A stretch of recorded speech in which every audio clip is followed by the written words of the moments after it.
The salt spray hits your face like Thor's own blessing as you grip the carved dragon head at the bow of your longship. Your name is Bjorn Ironside, and this morning you're about to discover why they call the North Sea both mother and monster. The year is 847, and you've just earned your place among Ragnar's crew after proving yourself with an axe that's tasted more blood than a wolf in winter. But here's what the Skalds don't tell you in their grand tales. Being a Viking raider isn't all glory and gold. It's about surviving on a wooden snake that's barely wider than 3 men lying side by side, surrounded by water that could freeze your beard solid or swallow you whole without a second thought. Most people think Vikings just pointed their ships toward the nearest monastery and started swinging axes. Wrong, dead wrong. Navigation was an art form that separated the legendary raiders from the fish food, and trust me, you didn't want to end up as the latter. The ocean doesn't care how fierce your war cry is when you're lost in fog, thicker than your grandmother's porridge. Every successful raid started long before you ever saw an enemy coastline. It began with reading the sea like a rune book written by the gods themselves. The first thing you learn as a Viking navigator is that the sun becomes your most trusted companion. But here's the tricky part. The sun doesn't just rise in the east and set in the west like some lazy farmer's schedule. In the northern waters where we sailed, that golden orb would dance across the sky in ways that could make your head spin faster than a drinking horn at a victory feast. During summer raids, the sun barely kissed the horizon before climbing back up again, giving us nearly 20 hours of daylight. Sounds great for raiding, right? Well, try figuring out which direction you're heading when the sun's doing circles above you like a confused bird. That's where the sunstone comes in. A crystal so valuable that captains would guard it more carefully than their own mothers.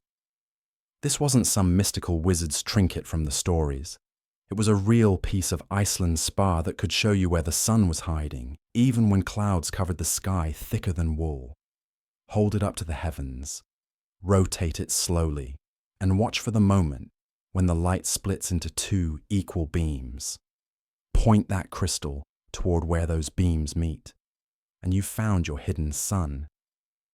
I've seen grown warriors weep with relief when that little rock saved them from sailing into the endless void of the northern ice. The stars told their own stories during the long nights of winter voyaging. The North Star, we called it the nail of the sky, stayed fixed while all the other lights wheeled around it like dancers at a wedding. But memorizing star patterns was like learning every saga your grandfather ever told. Except if you forgot a line, you died. The Big Dipper, which we knew as the Great Wagon, would point you toward the North Star like a cosmic arrow.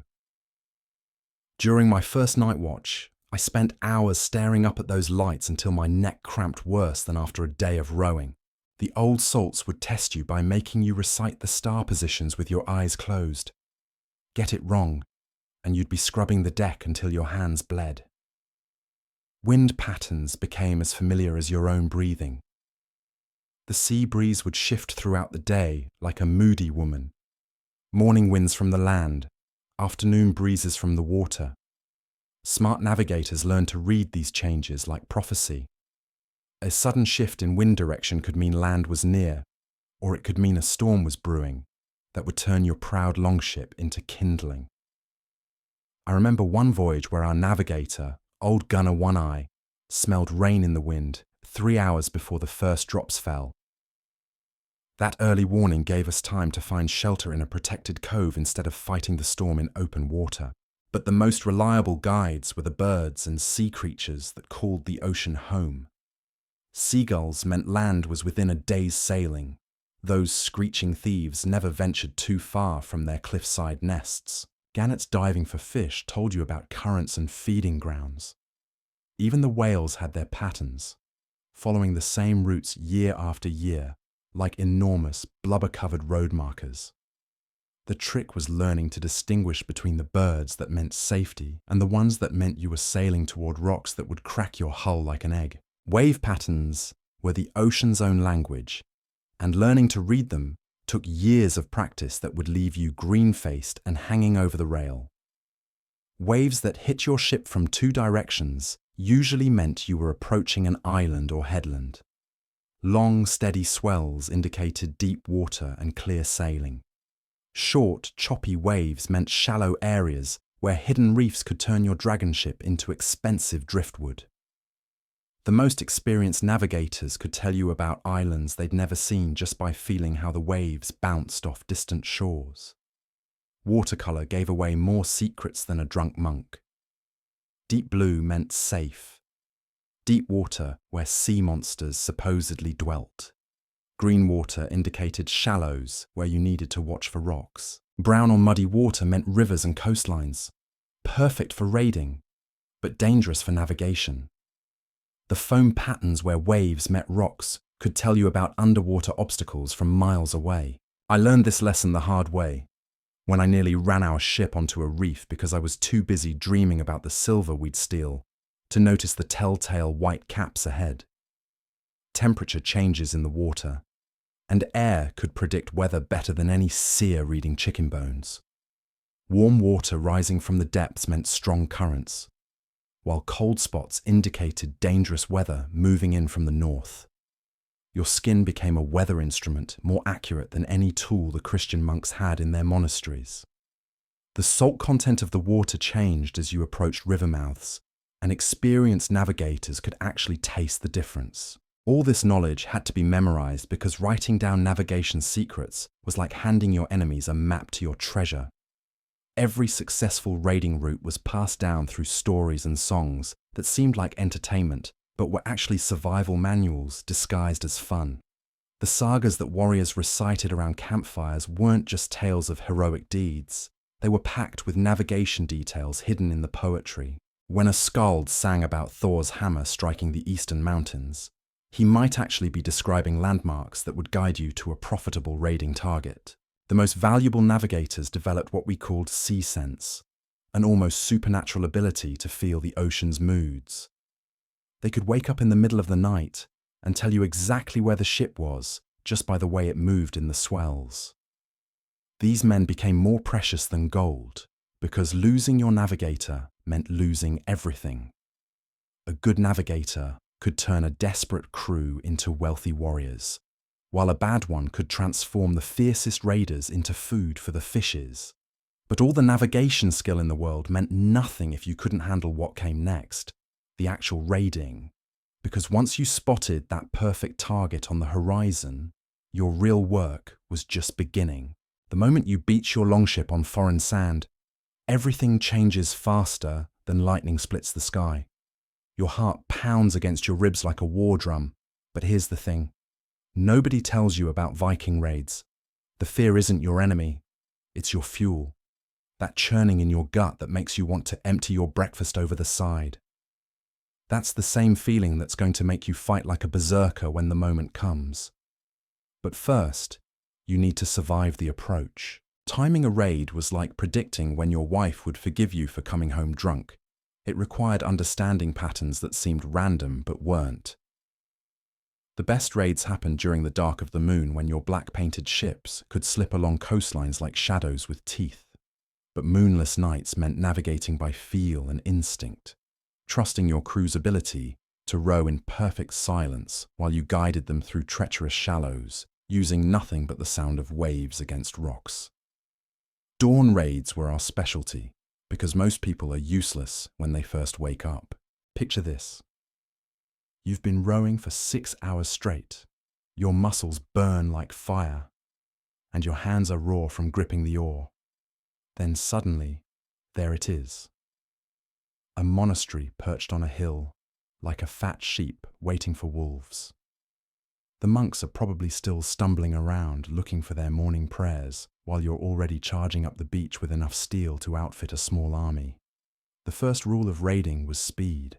Not just moving fast, but thinking fast, deciding fast, and getting out fast. A successful raid lasted about as long as it takes to eat a good meal. Any longer, and you risked getting trapped by local warriors, or worse, naval reinforcements. Every man in the crew knew his job before his boots touched sand. Olaf and his brothers went for the treasury. Magnus secured the boats, and the rest of us formed a moving wall of shields and spears that carved through resistance like a hot knife through butter. But raids weren't just about grabbing gold and running. They were about psychological warfare that would make your enemies wet themselves at the mere mention of Viking sails on the horizon. We'd announce our arrival with war cries that could wake the dead, and probably did, considering how many graveyards we fought through. The sound of 40 Vikings howling like wolves while banging weapons against shields wasn't just noise. It was calculated terror, designed to make defenders think twice about standing their ground. The real art was reading your targets before you attacked them. A monastery full of praying monks required different tactics than a fortified town full of armed merchants. Monks would usually surrender faster than you could say Odin's beard, but they'd hide their treasure better than squirrels hide nuts. Merchants would fight harder, but keep their gold in obvious places. Nobles were tricky. They'd have better weapons and training, but they also carried more valuable loot and knew where the really good stuff was hidden. Some of the most profitable raids came from pure luck and quick thinking. I remember one morning when we spotted smoke rising from a coastal village and decided to investigate. Turns out they were having some sort of harvest festival, which meant every wealthy family in the area was gathered in one place with their best clothes and jewelry on display. It was like walking into a treasure room where the treasure had legs and could scream. We made more silver in 2 hours than some crews made in a full season. Weather could turn a perfect raid into a disaster faster than you could blink. Fog was both blessing and curse. It hid your approach, but also made it easy to get lost or separated from your crew. Rain made everything slippery and turned dirt paths into mud traps that could slow your escape. Strong winds could push your ship off course or make landing impossible. I've seen raids cancelled because the surf was too rough to beach safely, leaving 40 disappointed warriors sitting in their boat just out of axe-throwing distance from a very wealthy-looking monastery. The most dangerous part wasn't the fighting, it was managing success. When you're drunk on victory and your arms are full of treasure, that's when mistakes happen. Greedy raiders would try to carry too much loot and get caught because they couldn't run fast enough. Others would get distracted by something shiny and wander off from the group, only to get surrounded by angry locals. The smart ones learned to grab what they could carry easily and get back to the ship before their luck ran out. Communication during raids happened mostly through hand signals and predetermined plans, because shouting orders in the middle of a fight was a good way to tell everyone exactly where you were. Each crew developed their own system of gestures that let them coordinate attacks without giving away their intentions. Point left meant flank around that building, raised fist meant regroup, and a slashing motion across the throat meant kill everything that moves. The aftermath of a successful raid was almost as important as the raid itself. You had to divide the loot fairly according to the crew's agreement, tend to wounded warriors, and decide whether to hit another target or head home. Some crews would raid 3 or 4 places in a single voyage, moving along the coast like a storm target, and get out while they were ahead. Both that kept changing direction. Others preferred to hit one big strategy's worked, but mixing them up was usually a recipe for disaster. Captured prisoners added another layer of complexity to raiding. Slaves were valuable, but they also slowed you down and required guarding. Important prisoners could be ransomed for enormous sums, but holding them meant risk. Some raiders specialized in grabbing specific types of captives, skilled craftsmen, young women, or children who could be trained. The slave markets in Dublin and other Viking ports paid premium prices for healthy captives, but getting them there alive required planning and resources. The journey home after a successful raid was when the real celebrations began. Victory songs echoed across the water as warriors recounted their brave deeds and compared their wounds like badges of honor. The loot would be spread across the deck for everyone to admire, and men would start planning what they'd do with their shares. Some would buy land, others would outfit their own ships, and a few would drink it all away before the next full moon. but success in raiding was only part of what made a true Viking warrior. The stories of these adventures, the way they were told and retold, shaped not just individual reputations, but the very soul of our people. The greatest treasure any Viking could claim wasn't silver or gold. It was a story worth telling. Your deeds meant nothing if they died with you on some forgotten battlefield. But if a skald could weave your adventures into a saga that made warriors lean forward around the fire, then you'd achieve something more valuable than all the monasteries in Christendom. The art of storytelling was as crucial to Viking culture as the art of war. And trust me, both required skills that could take a lifetime to master. Every longship carried at least one man who could spin tales that would make hardened raiders forget their aches and pains. These weren't just entertainers, they were the living memory of our people, carrying forward the deeds of heroes and the lessons of the past. A good skald could make a minor skirmish sound like the Battle of Ragnarok, while a poor storyteller could turn the most glorious victory into something that put listeners to sleep faster than too much mead. The difference between the two was the difference between being remembered forever and being forgotten before your bones were cold. Learning to tell stories properly was like learning to forge weapons. It required patience, skill, and an understanding that every word had to be placed exactly right, or the whole thing would fall apart. The rhythm mattered as much as the content. Sagas weren't just spoken, they were performed with gestures, voice changes, and pauses that could hold an audience breathless. I watched old Thorvald the storyteller practice his craft for hours, testing different ways to describe the same sword stroke until he found the version that made listeners gasp every single time. The structure of a proper saga followed rules as strict as any law code. You started with the hero's lineage because knowing a man's bloodline told you everything about his potential for greatness. Then came the call to adventure, usually some insult or challenge that couldn't be ignored without losing honor. The middle section detailed the trials and battles, each one building toward the climactic moment where victory or death awaited. Finally, the resolution showed how the hero's actions affected his reputation and his family's standing for generations to come. But here's what made Viking sagas different from the simple stories told by other peoples. They weren't just entertainment, they were instruction manuals for living. Every tale contained lessons about courage, loyalty, cunning, and the consequences of breaking your word. When a skald told the story of Eric Bloodaxe's betrayal of his sworn brothers, every man listening learned something about the price of treachery. When he recounted Sigurd's victory over the dragon Fafnir, warriors absorbed knowledge about facing impossible odds through cleverness rather than brute strength. The memory techniques skalds used would make modern scholars weep with envy. They could recite stories that took 3 days to tell in their entirety, never missing a single detail or mixing up the complicated family relationships that connected hundreds of characters across generations.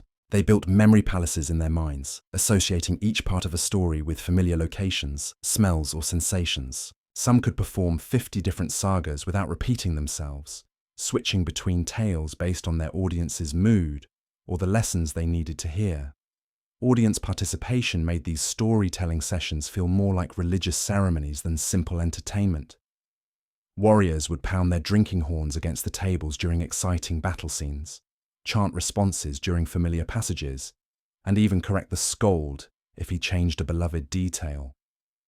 The stories belonged to everyone, not just the teller, and this shared ownership made them more powerful than any individual performance could ever be. The best skalds understood that timing was everything. They saved their most dramatic stories for moments when the crew needed inspiration, before difficult raids, during storms that tested everyone's courage, or when homesickness threatened to break morale. A well-timed tale of ancestral heroics could turn a crew of worried men into a pack of wolves, ready to take on the world. I've seen sagas work better than mead for building fighting spirit, and they definitely lasted longer without giving you a splitting headache the next morning. Creating new sagas required witnessing great deeds firsthand. then figuring out how to make them sound even greater without crossing the line into obvious lies. The trick was understanding that truth and accuracy weren't the same thing. A saga that captured the emotional truth of a battle might change details about the weather, the number of enemies, or the exact words spoken, but it would preserve the essence of what made that moment worthy of remembering. Heroes needed to be heroic, villains needed to be villainous, and victories needed to feel earned through struggle and sacrifice. Some stories were considered too powerful for casual telling. The deepest sagas about gods and giants, the creation of the world and the coming of Ragnarok were reserved for the most solemn occasions. These weren't entertainment. They were sacred knowledge that connected Vikings to forces beyond the mortal world. Telling them incorrectly could bring bad luck, while telling them at the wrong time could anger the very gods they described. The competitive aspect of storytelling added another layer of excitement to these gatherings. Skalds would challenge each other to recite increasingly obscure tales or to improvise new stories based on suggestions from the audience. These contests could last all night, with warriors betting on which storyteller would crack first under the pressure of performing without preparation. The winner earned respect, free drinks, and the right to be called upon first at the next gathering. But stories weren't just shared around fires and in mead halls. They travelled with us on every voyage, providing entertainment during the long hours of sailing and serving as a way to pass down navigation knowledge disguised as adventure tales. A saga about a hero's journey to the land of the giants might actually contain detailed information about ocean currents, seasonal wind patterns, and the location of freshwater sources. The stories became living maps that guided future generations to both treasure and safety. The power of these tales extended beyond individual entertainment to shape the entire Viking worldview. Children grew up hearing about ancestors who faced impossible odds with courage and cunning, teaching them that backing down from a challenge was worse than death itself. Young warriors learned that reputation was everything, that a man's name could outlive his body if he earned fame through great deeds. Even the gods in our stories struggled, failed, and ultimately faced their doom at Ragnarok, showing that even divine beings couldn't escape the cycles of fate that governed all existence. When the storytelling finally ended and the last saga faded into the crackling of dying embers, that's when the real magic happened. The feast that transformed a ship full of tired raiders into a brotherhood bound by shared experience and mutual respect. But Viking feasts were elaborate ceremonies that reinforced the social bonds holding our society together. The preparation for a proper feast began long before anyone sat down to eat. Every successful raid or safe return home called for a celebration that would honour the gods, reward the warriors, and strengthen the ties between crew members who depended on each other for survival. The feast hall, whether it was a proper building on land or just the cleared deck of our longship, became a sacred space where normal social rules were temporarily suspended and deeper truths about loyalty and brotherhood could emerge. Food at Viking feasts wasn't just sustenance. It was a display of wealth, generosity, and success that spoke louder than any boast. The centerpiece was usually roasted meat, beef, pork, or mutton, when we were lucky enough to raid settlements with livestock, or seal and whale, when we had to rely on what the sea provided. The sight of a whole roasted pig carried into the feast hall on the shoulders of 4 men was enough to make even the most battle-hardened warrior smile like a child on his birthday. The preparation required skills that rivaled any craftsman's trade, knowing how to build fires that would cook evenly, how to season the meat with herbs and salt, and how to time everything, so the food arrived hot and perfectly prepared. Mead flowed like water during these celebrations, but it wasn't just about getting drunk, though that certainly happened. The honey wine served multiple purposes in Viking society. It was a sign of prosperity because only successful raiders could afford the ingredients. It was a social lubricant that encouraged the kind of boasting and storytelling that built reputations. And it was a sacred drink associated with the gods themselves. particularly Odin, who gained his wisdom by drinking from the mead of poetry. Each cup shared between warriors was a small ceremony that reinforced their bonds of friendship and mutual obligation. The seating arrangements at feasts followed strict protocols that reflected the social hierarchy of the crew. The captain sat in the place of honor, usually at the head of the longest table or on a raised platform where everyone could see him. His closest advisors and most trusted warriors flanked him, while newer crew members and younger men sat further away. But here's what made Viking feasts different from the rigid ceremonies of kings and nobles. Merit could trump birth, and a warrior who had proven himself in battle might find himself invited to sit closer to the captain than men who had sailed with the crew for years. The ritual of gift-giving during feasts served purposes that went far beyond simple generosity. Successful captains would distribute portions of the raid's treasure to their followers, but this wasn't just payment for services rendered. It was a complex system of obligation and honor that bound the crew together more tightly than any written contract. When a captain gave you a silver arm ring or a finely crafted weapon, he was investing in your loyalty and publicly acknowledging your contributions. When you accepted the gift, you were pledging to continue serving faithfully and to defend your captain's reputation as fiercely as your own. Drinking contests were serious business that could affect a warrior's standing in the crew for months to come. These weren't casual competitions, but formal challenges that tested not just your capacity for alcohol, but your ability to maintain dignity and wit while increasingly intoxicated. The goal wasn't to drink yourself unconscious, that was considered shameful, but to consume impressive quantities while still being able to tell coherent stories, compose clever verses, or engage in witty banter. A warrior who could drain his drinking horn and immediately deliver a perfect toast to the gods earned respect that lasted long after the hangover faded. Music and dancing added layers of excitement to the festivities that transformed ordinary men into something approaching their mythical ancestors. Drums made from stretched hide provided the backbone rhythm that got everyone's blood pumping, while pipes and simple stringed instruments added melodies that could make even the most tone-deaf warrior attempt to sing along. The dances weren't the refined courtly performances you'd see in royal halls. They were energetic, sometimes violent celebrations of strength and brotherhood that often ended with participants collapsed in exhausted heaps, laughing and gasping for breath. The competitive aspects of feasting extended beyond drinking to include tests of strength, skill, and endurance that could settle disputes or establish new hierarchies within the crew. Arm wrestling matches might determine who got the best sleeping spot on the ship, while contests of knife-throwing accuracy could settle arguments about hunting assignments. These competitions served as safety valves that allowed men to work out their differences without resorting to serious violence that could split the crew apart. But the most important part of any Viking feast was the toast-making that transformed individual warriors into a unified brotherhood bound by shared purpose and mutual respect. The art of the toast was where boys became men and where men became legends. Every Viking worth his salt knew that how you raised your horn and what words you spoke could elevate your reputation or destroy it faster than a poorly timed sword swing. These weren't casual cheers like you'd hear in some tavern.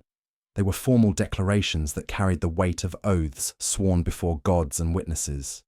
Get it wrong, and you'd spend the rest of the voyage scraping barnacles off the hull while everyone else got the good assignments. A proper toast followed patterns as rigid as any battle formation.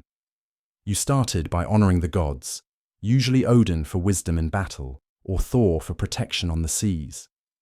Then came tribute to fallen comrades, whose deeds still echoed in memory, followed by praise for your current companions and their recent acts of courage. Finally, you'd make some bold declaration about future victories or challenges you intended to face. The whole performance had to be delivered with conviction that could make listeners believe you could actually wrestle a sea serpent bare-handed if the need arose. The pressure was incredible because everyone was watching, judging, and remembering every word. A toast that fell flat could haunt you for years, while a brilliant one could become part of the ship's permanent folklore. I watched grown warriors practice their speeches in private, muttering to themselves like madmen as they worked out the perfect combination of boasting and humility. Too much bragging made you sound like a fool, but too little made you seem weak or cowardly. Some of the most memorable toasts came from unexpected sources. Young warriors trying to prove themselves would sometimes deliver speeches that brought tears to the eyes of hardened killers. Old veterans would surprise everyone with poetry that revealed depths of feeling they'd kept hidden behind gruff exteriors for decades. The captain's toast always came last and carried special weight because it set the tone for future voyages and reminded everyone why they'd chosen to follow him into danger. The drinking horns themselves were works of art that reflected their owner's status and achievements. Plain horn meant you were new or unlucky, while elaborately carved and silver-decorated horns announced that their bearer had seen serious action and lived to profit from it. Some warriors inherited horns from famous ancestors, carrying the weight of family reputation with every sip. Others earned their decorated horns through specific acts of heroism, turning the drinking vessel into a portable trophy case that told stories without words. Between the formal toasts came the real bonding that made these celebrations more valuable than gold. Warriors would share stories of home, compare scars from different battles, and make plans for spending their shares of the treasure. These quieter conversations built the personal relationships that determined who would watch your back in the shield wall and who you could trust with your life when things went bad. Some of the strongest friendships I ever witnessed began over shared mead and mutual respect earned through surviving the same storms. The feast would stretch deep into the night, with energy ebbing and flowing like ocean tides. Periods of wild celebration would give way to quieter moments of reflection, then surge back to life when someone started a new song or challenged others to fresh competitions. The experienced to pace themselves, eating enough warriors knew how to soak up the alcohol and drinking enough water to avoid the worst hangovers, while newcomers often learned these lessons the hard way by spending the next morning hanging over the ship's rail. So there you have it, the true life of a Viking raider, told not from some monk's terrified scribbling, but from the deck of a dragon ship where the salt spray stings your eyes and every decision means the difference between gold and a watery grave. We mastered the seas through knowledge that would make modern sailors weep, struck fear into hearts across 3 continents, and created stories that still echo through the halls of time. The next time you hear thunder rolling across the sky, remember, that might just be the sound of Odin's warriors still sailing the endless seas, searching for one last glorious adventure worth singing about.